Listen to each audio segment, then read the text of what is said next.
Imagine walking into a crowded room. Laughter fills the air. Conversations overlap effortlessly. People lean in, smile, connect, as if they were all handed a secret guide on how to belong. And then there's you, standing just outside it all, close enough to see it, but not quite part of it, like there's an invisible wall between you and everyone else.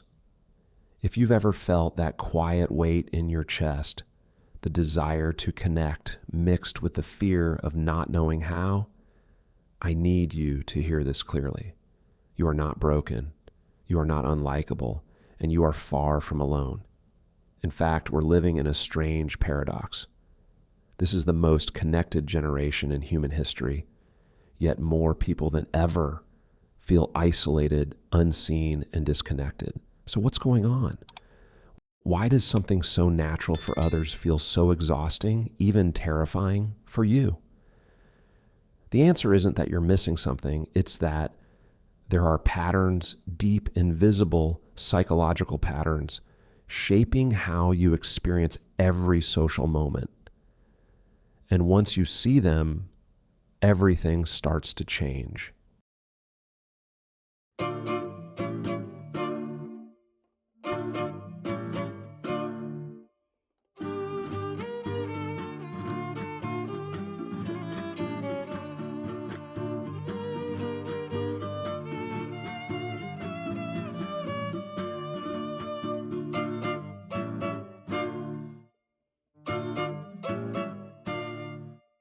Let's start with something surprising. The biggest obstacle between you and connection isn't other people. It's your own mind. Psychologists call it the spotlight effect, a cognitive bias where you dramatically overestimate how much people notice you. Your brain acts like there's a spotlight locked onto your every word, every movement, every tiny mistake. So when you say something slightly awkward, it doesn't just pass, it lingers. You replay it later, analyze it, criticize it, and that's where the loop begins. A single thought, what if I sound weird, triggers anxiety. That anxiety makes you hesitate. You hold back, or worse, you say nothing at all. Then afterward, you regret it, which reinforces the belief that you're bad at socializing. Thought to anxiety, to avoidance, to regret to repeat. But here's the truth your brain won't tell you. No one is watching you that closely because they're too busy worrying about their own spotlight. Even if you manage to push past overthinking and start a conversation, something deeper may still be holding you back, something you didn't consciously choose. It's called your attachment style. Formed in your earliest relationships, this is the emotional blueprint your brain uses to navigate connection, and it quietly shapes how you show up with others today. If you lean avoidant, closeness can feel uncomfortable. You might crave connection, but the moment it starts to feel real, you pull back. You keep things surface level, delay replies, or create distance. Not because you don't care, but because part of you expects disappointment. If you're more anxious, the opposite happens. You want connection deeply, but you're constantly scanning for signs it might disappear. You overthink messages, try too hard to please, and worry you're too much.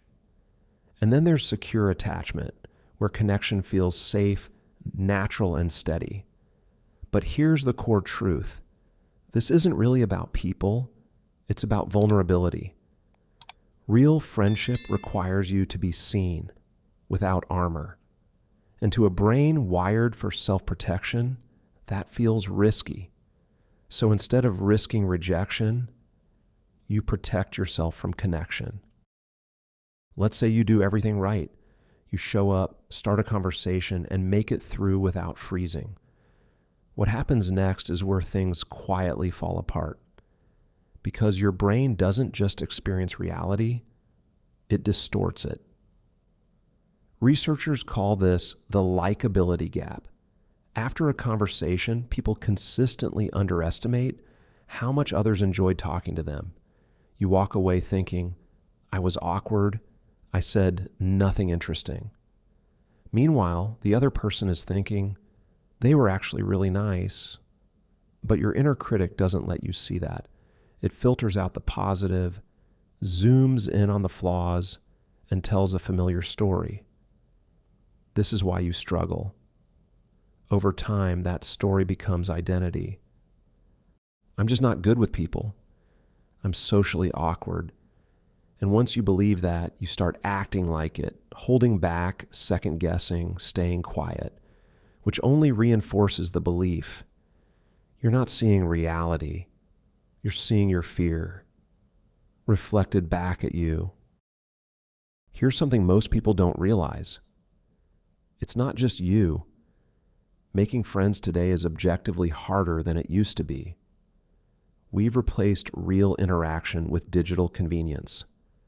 Social media gives us connection without risk. No awkward pauses, no fear of rejection. But over time, your brain adapts to this low-effort, low-stakes environment, and real-life conversations start to feel overwhelming by comparison. At the same time, we expect connection to happen instantly. If it doesn't click right away, we assume something's wrong, and we move on too quickly. But real friendship doesn't work like that. Psychologists call it the mere exposure effect. The more often you see someone, the more comfortable and connected you feel. And in a world where repeated, natural interaction is rare, connection doesn't get the chance to grow.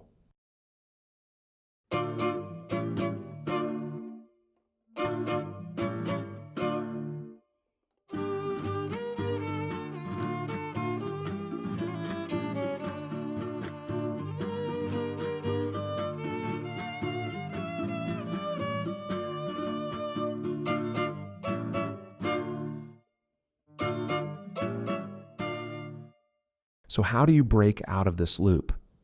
First, shift your focus. Stop trying to be interesting and start being interested. Ask simple, open questions. Listen fully. When people feel seen, connection happens naturally. Second, start small.